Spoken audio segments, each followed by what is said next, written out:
आज का टॉपिक है हमारा quantity surveyors role in value engineering. Quantity surveyor का क्या रोल होता है वैल्यू इंजीनियरिंग में? क्वांटिटी सर्वेयर का मेजर रोल होता है वैल्यू इंजीनियरिंग में।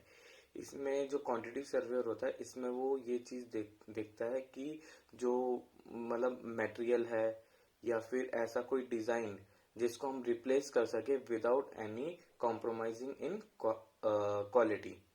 हम कोई भी कंस्ट्रक्शन के काम के अंदर उसकी क्वालिटी से विदाउट कोई कॉम्प्रोमाइज करे कोई ऑल्टरनेटिव ऐसा सॉल्यूशन निकाले जिसकी वजह से उसकी जो कॉस्ट है वो भी कम हो, उसमें जो लगने वाला टाइम पीरियड है वो भी कम हो, और जो उसकी जो इन्वायरमेंट पे जो हार्मफुल इम्पैक्ट हो सकता है उसको भी रिड्यूस किया जाए। ऐसे अलग अलग टेक्निक्स, टेक्नोलॉजीज, मटेरियल्स और बहुत सारी चीजें ऐसी होती है जो वैल्यू इंजीनियरिंग में आती है। तो क्वांटिटी सर्वे उनको आइडेंटिफाई करता है।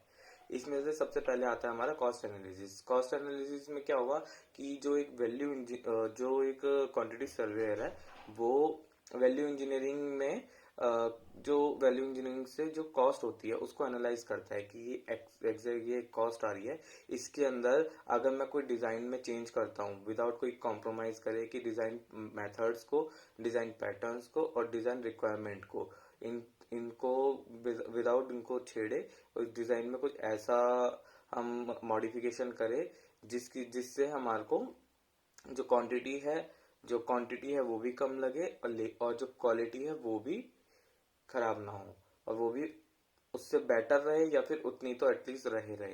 तो ये होता है कॉस्ट एनालिसिस के अंदर। जो क्वांटिटी सर्वे करता है उसकी कॉस्ट को रिड्यूस करने की कोशिश करता है without any compromise in quality.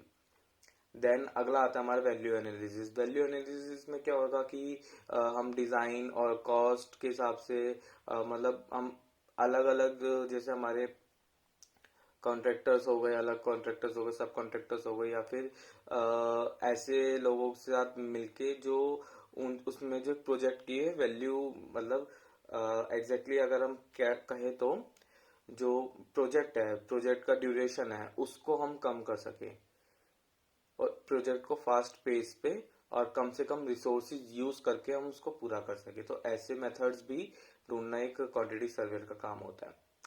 अगला आता है ऑल्टरनेटिव सॉल्यूशंस हो गए या फिर कॉस्ट बेनिफिट एनालिसिस हो गए। तो ऑल्टरनेटिव सॉल्यूशंस में हम, या फिर इसमें कॉस्ट एनालिसिस बेनिफिट्स में हम कहे तो ऑल्टरनेटिव सॉल्यूशंस में हम जो हमारी टीम होती है, जो जब एग्जीक्यूशन के टाइम पे हमारा प्रोजेक्ट मैनेजर और उसके साथ में उनकी जो टीम्स होती है, हमारे क्लाइंट्स होते हैं, हम उनके साथ बैठ के भी उस जो प्रोजेक्ट की वैल्यूज है वो शेयर करते हैं और उनसे भी आउटपुट लेने की कोशिश करते हैं कि at the time of execution कि हम ऐसी कौन सी चीजें हैं, ऐसी क्या मेथड्स है या फिर ऐसी क्या टेक्नोलॉजीज है या फिर ऐसे कौन से मटेरियल्स है जो उस टाइम पे हम यूज कर सके और जिससे हमारा जो कॉस्ट है वो रिड्यूस हो और क्वालिटी इंप्रूव हो। हम ऐसे मेथड्स भी आइडेंटिफाई करने की कोशिश करते हैं उसके अंदर। फिर आता है आपका रिस्क मैनेजमेंट। रिस्क मैनेजमेंट भी एक वैल्यू इंजीनियरिंग का एक पार्ट होता है। तो रिस्क मैनेजमेंट में हम क्या करते हैं कि रिस्क रिस्क मैनेजमेंट में हम ऐसे स्पॉट्स ऐसे आइडेंटिफाई करते हैं कि जहाँ पे रिस्क बहुत ज्यादा होता है, जहाँ जहाँ पे रिस्क की वजह से ऐसा ना हो कि क्या होता है कुछ हैजार्डियस कोई चीज हो जाए और उसकी वजह से क्या होता है जो कॉस्ट है वो इंक्रीज हो जाए। वैल्यू इंजीनियरिंग में तो हम कॉस्ट डिक्रीज करने की कोशिश करते हैं। तो ऐसे आइडेंटिफाई भी हम स्पॉट्स करते हैं जिसकी वजह से हमारी वैल्यू इंक्रीज हो सकती है, ताकि उसको रिड्यूस किया जाए, उन स्पॉट्स को सेफ किया जाए और जो क्वालिटी है वो उसको इम्प्रूव किया जाए।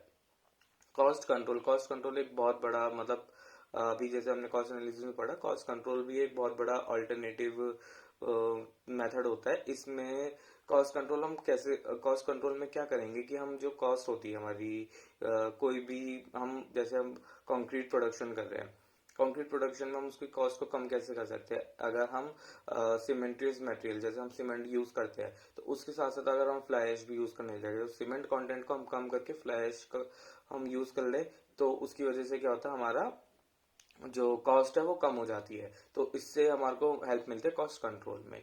एक बहुत अच्छा पॉइंट और है, इसके अंदर हम बोलते हैं इसको हम वैल्यू इंजीनियरिंग वर्कशॉप।